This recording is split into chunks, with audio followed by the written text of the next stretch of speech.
that made my dad question if I was gay, which is very interesting because, and that knowing that, so I knew, I felt he had that doubt, So I actually asked myself that question when I was 16, 17. I was like, okay, let's see, like, am I?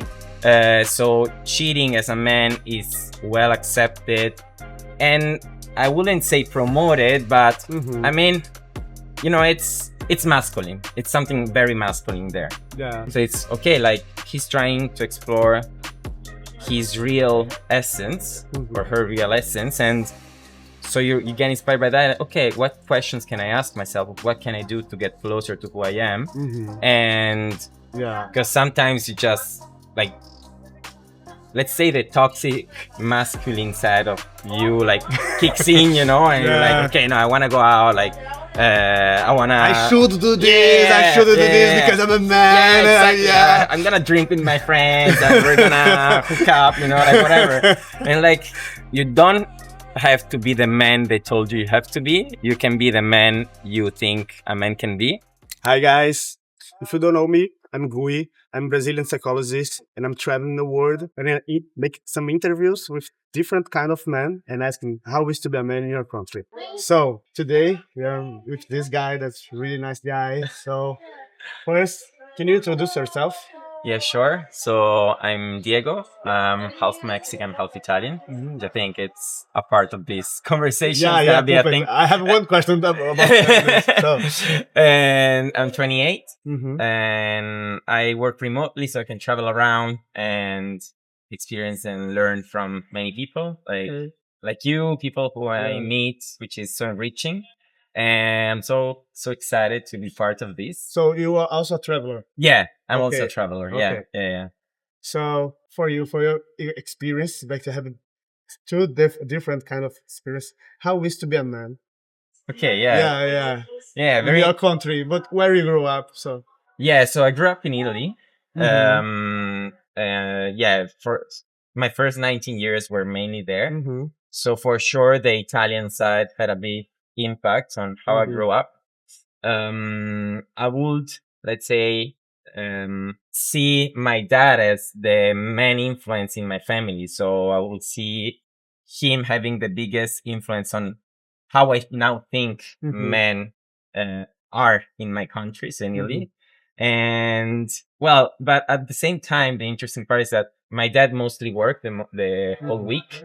So I spent a lot of time with my family, which was composed by my mom, my sister, and then another sister arrived, and only later, like a very, the smaller brother. We have a 11 years gap difference. So, so I was mostly with women, mom, sister, grandma, great grandma.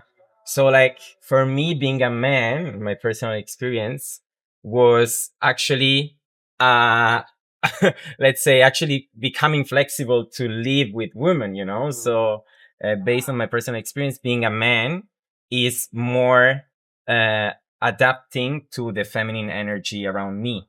So, and also, for example, when we used to go to Mexico every 2 years when I was young, I used to travel with my mom and my sister and then the two other siblings, so another sister and brother. And my dad would say, okay, you're the old one, like you're the oldest one, so take care of them, So I think being a man for me is a lot of responsibility, and both, let's say, emotionally, like you have to be strong.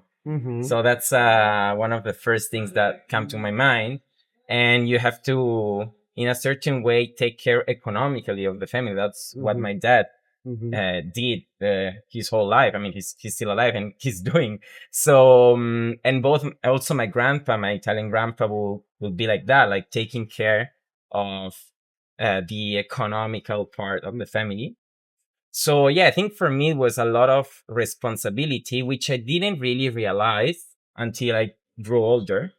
But those are things that, of course, imagine being a 10 years old, 12 years old, hearing your dad saying, okay, like, take care of your family, like, my child. Yeah, like, what should I do? Like, I don't have money, so I think it's a lot of, being very strong, and which means you're not very allowed to show emotions, you know? So I think that's something that on one side, I had to train my emotions being around women, but on the other side, I couldn't use it that much, you know? So it was kind of like a contrast, inside contrast, you know, which then I developed and got better at it, and like, well, actually understand what and when to do it. But yeah, I think it's not gonna say a lot for a kid, but it's interesting to have that contrast in your mind as a kid. How we develop this?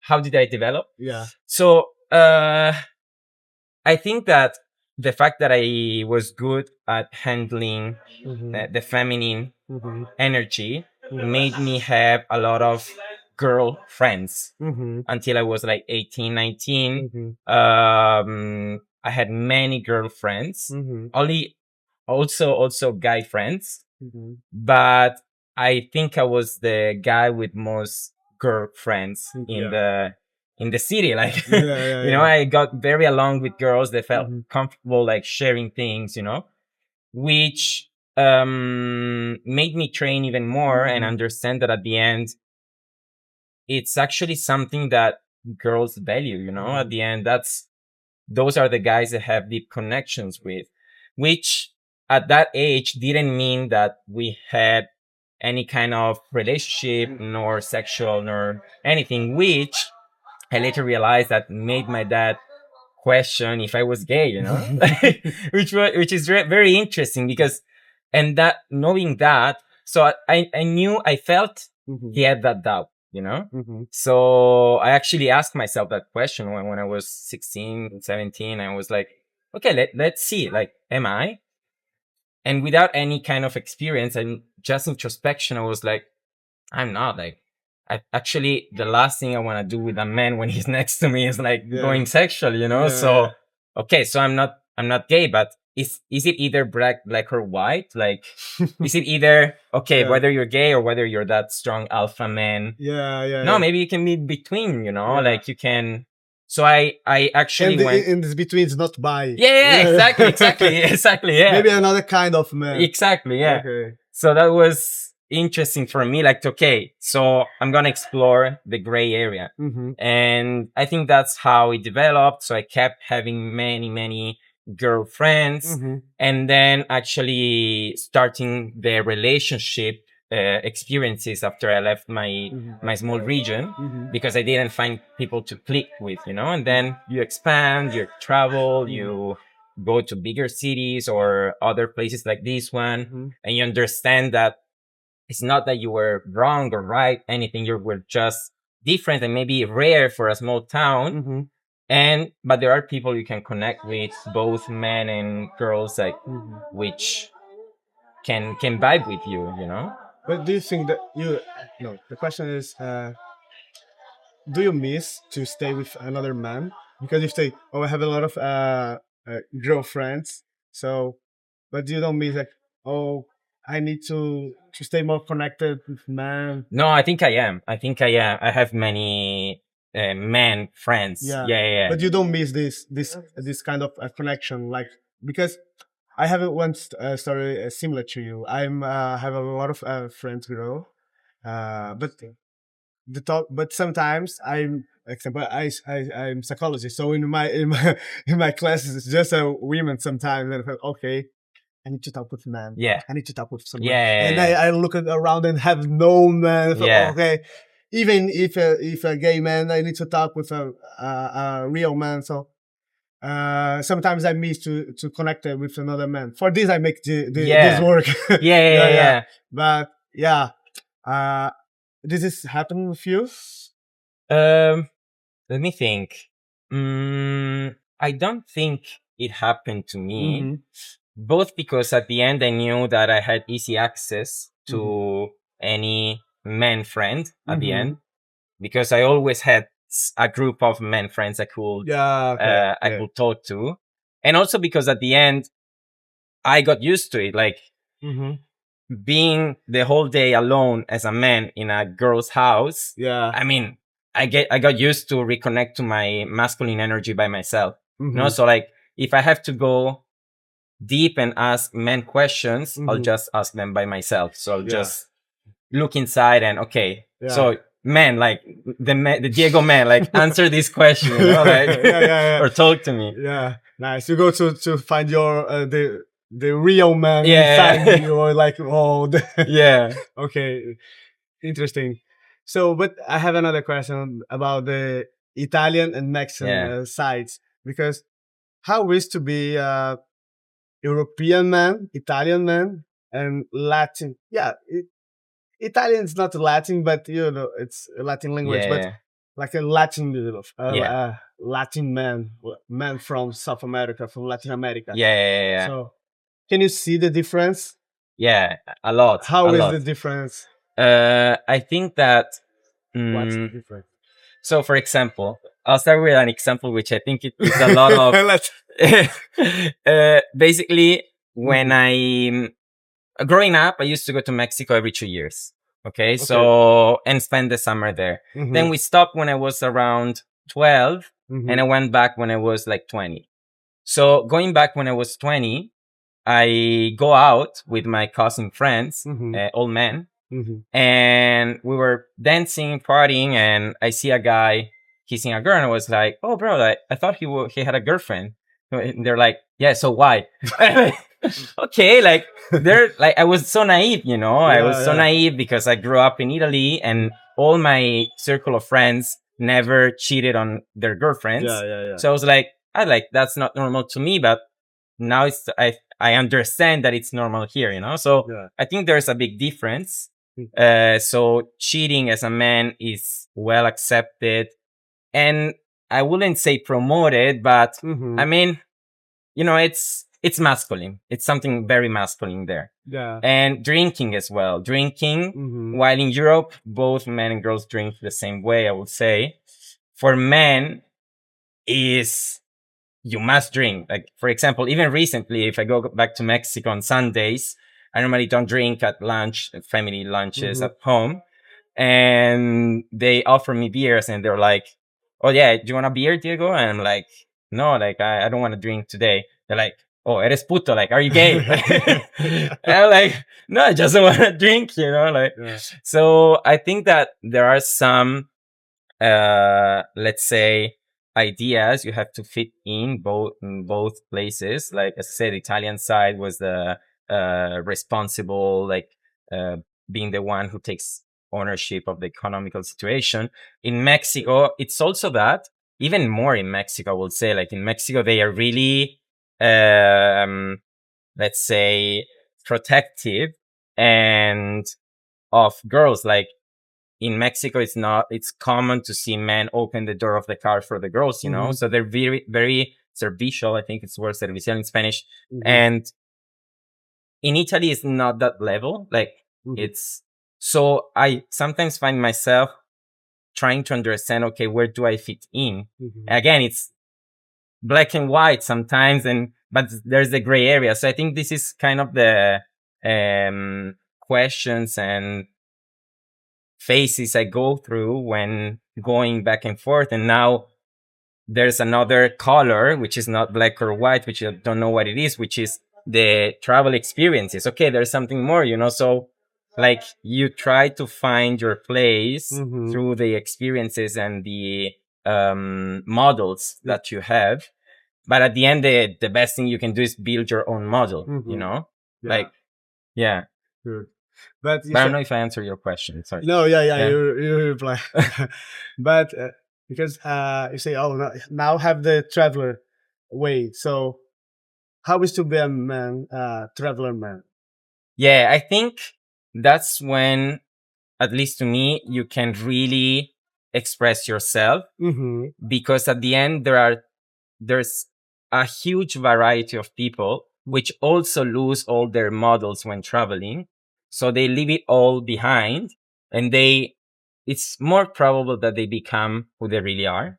So it's not that you get inspired by their new model they're building or whatever, but you get inspired of how they try to be themselves.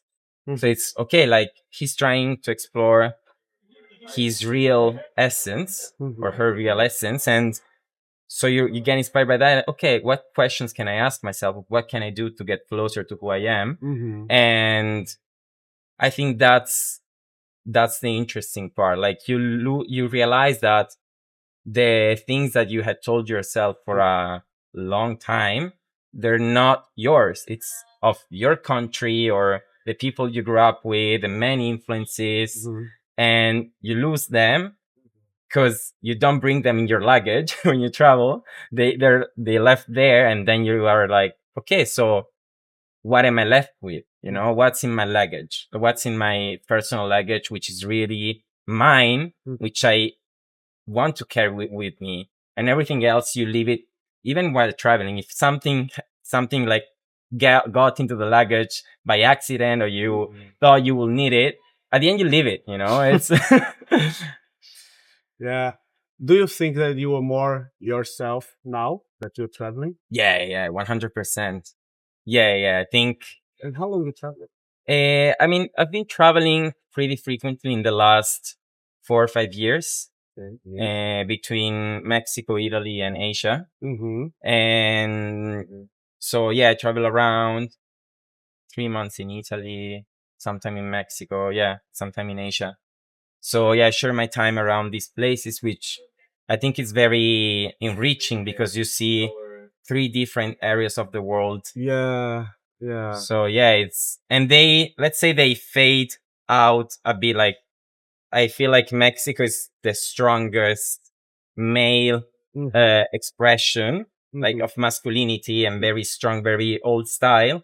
Then there's Europe, and here, at least the places I visited, let's say the Philippines, even Indonesia in a certain way, they're more Thailand, I would say, maybe Indonesia not too much, but they're more open, more flexible. Yeah, like how being gay is accepted here. Yeah. Even if it's because I was asking, like in Mexico, I think it's legal to get married to a gay guy. Here it's not, but I think it's more accepted here to be gay than in Mexico, you know? So it's not how legal it is how accepted it is. Yeah. I think it depends because example, now we are in Siargao. It has a bubble here. Yeah, that's true. So That's true. I think it's around Philippines, not Yeah. so it's not the same thing. Yeah. Not the same way. For you, what's the most important skill for a man that's traveling? The most important thing for a man that Skill. Yeah. skill. Yeah. Okay. For a traveler man. So I think that it also applies for women, but I think that it's being able to separate when the ego is talking and when it's your true self talking. You know, so Can you explain? Yeah. So I think it's a good topic. yeah. So I think that sometimes it goes back a bit to the thing of what you bring in your luggage and what it's yours, what it's not, you know? So I think what is not yours is the ego. I mean, the ego is actually, it will always be with you throughout all your life unless you destroy it by becoming a monk, but it will always be there with you. Yeah. So you have to have a good relationship with the ego, like to notice when the ego is talking, and how can you notice, like how you feel, or in the how they call it, the imposter, you know, like the one who's talking, who doesn't really want the best for you, even if you think that's your best. And but yeah, I mean, for example, the ego can be that voice saying, oh yeah, like, yeah, go out, like date that girl, like, Yeah. look, when you look for validation, for example, that's the ego, Yeah. you know. So while if you're and you don't feel at peace when it's the ego talking, you know, like you feel that energy, but it's an addictive energy, because then at the end, the day after, you're not happier, you know. So that's how you know that the ego talk, you follow the ego, and the day after it's like, are you happier? No. Yeah. So I think that's a good good skill to have as a man. Yeah. I think even if you're not traveling, it's a good skill because Yeah, exactly. Yeah. because sometimes you go out, but I really want to go out today or not. So when you go out, No, I want to stay home Yeah, and yeah, yeah, chill, exactly. watch my Netflix, and Yeah, yeah, but now I'm here. It's yeah, 2 a.m. yeah. and the chaos is here. But okay, let's do it. Yeah, yeah, yeah. Yeah, which is okay, but you Yeah, learn. I yeah, think yeah. it's a learning experience. Yeah, yeah, and now here in Siargao you have many opportunities Yeah, to have the this learning. Yeah, yeah, yeah, yeah. good, good, good. Single traveler or couple traveler? Hmm, that's a good question, but I know the answer for that. At least now, at least now. Yeah. I would say single traveler. Why? Um, I went through this with my therapist as well, so it's interesting.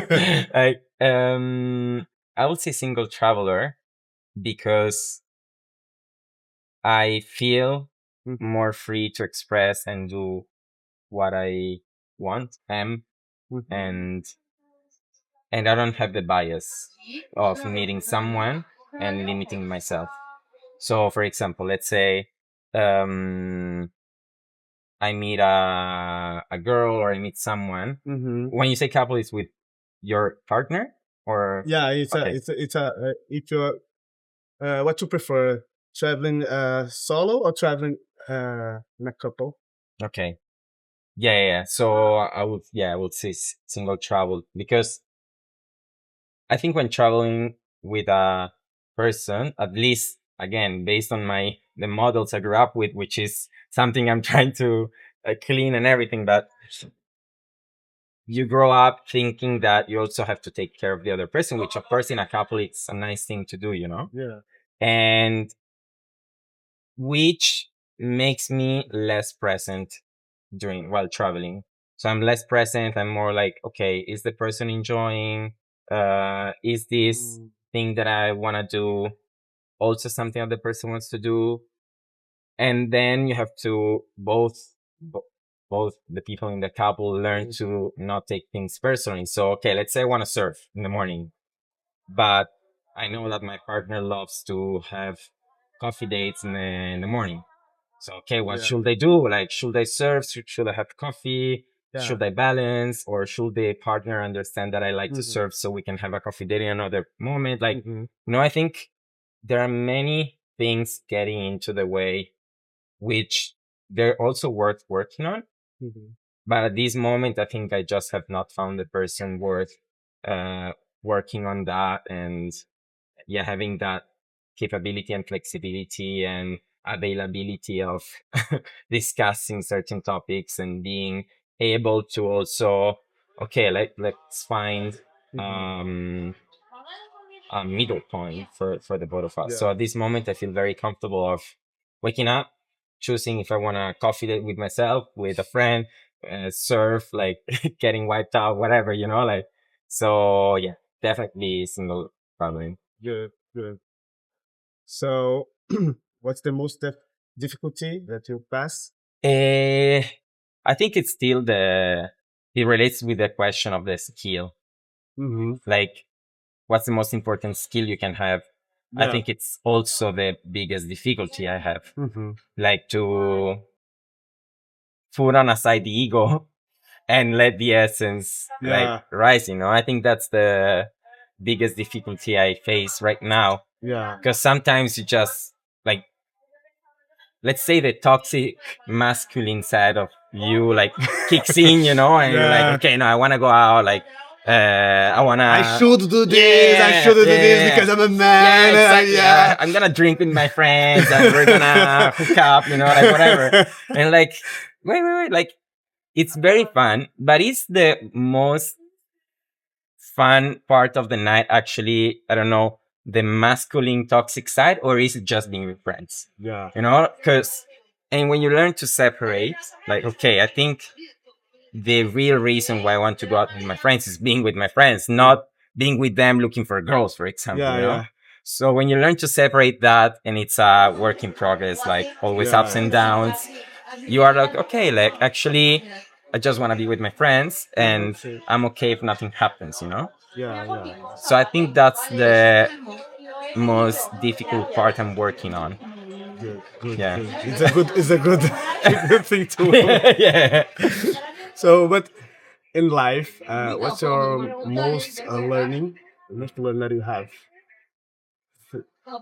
Okay, as a man, of course.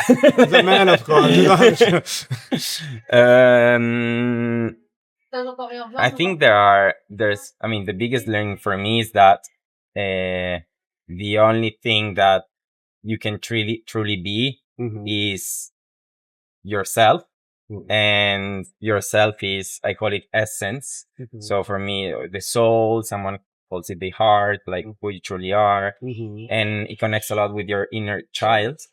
So it's crazy that at the end, the we work so hard to go back to what we were as a kid, you know. Yeah. And but yeah, I think that's the biggest learning. Like, just be who you are, and who you are will always make you feel better, you know. And going back to the basics, going back to your foundations, Mhm. I think that's the most important part, and that helps, which was the first answer that came to me to this question, but I think it relates, which is, don't take things personally, you know. Like, Mhm. whatever happens outside of you, if you feel at peace with you, and you know when you feel, so you Mhm. know when you Yeah. are at peace or not, whatever happens outside of that is out of your control, and it's okay. Just let it happen. Go back to who you are. Go back to your breath. Go back to your essence. Go back to your basics, foundations. Mhm. And remember who you are. And if you feel at ease with whatever you did, and you only do if you did it from your heart, I mean, it's okay. And now, last question. Okay. It's your moment. Look at the camera. So, oh, take out Yeah, so I cannot look. What's your advice for the man? Yeah. So I think my advice for the man is, you don't have to be the man they told you have to be. You can be the man you think a man can be. So just be your version of yourself, which is gonna be the perfect version of a man for you. Good. Good. Thank Thank you, you so guys. much. Thank you very much. Thank you, Diego. Nice. Thanks for this interview. It was So, so guys, interesting. subscribe, comment, because I need to. This I have many places that I want to go, many guys that I want to meet. So please put energy here, because I really like to do this, and very. I think I can help a lot of guys that's watching us. But at the same, these interviews help me. So Sure. thank you so much for this, Thank you. bro. You help us a lot. Thank you, bro. Thank you.